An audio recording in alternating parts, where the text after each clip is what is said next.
শোনেন, আপনি জীবনে অনেক বড় চাকরি করছেন, অনেক বড় উপাধি পেয়েছেন, আপনার দরজার সামনে বিশাল একটা আপনার সাইনবোর্ড এবং নিচে চমৎকার ডেজিগনেশন। যখন দরজাটা খোলা থাকে, যখন মুখোমুখি হন, সবাই আপনাকে সালাম ঠুকে।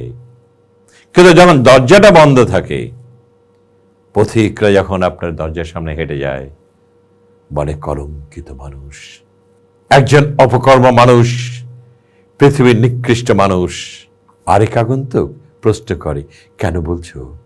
ও তো চোর, ও লুণ্ঠনকারী, সমাজকে ধ্বংস করছে, বড় পদবি পেয়েছে কিন্তু বড় মানুষ হতে পারেনি। বলুন তো দেখি, আপনার জীবনের তারতম্য কোথায়?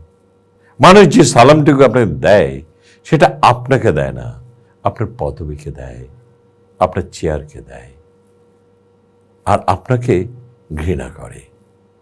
বলুন, জীবনের সার্থকতা কোথায়? লোভ লালসা থেকে যদি বেরিয়ে আসেন, সৎকর্মের মধ্যে যদি নিজেকে নিয়োজিত রাখুন, মানুষ আপনাকে সালাম দেবে, চেয়ারকে দূরে রাখবে।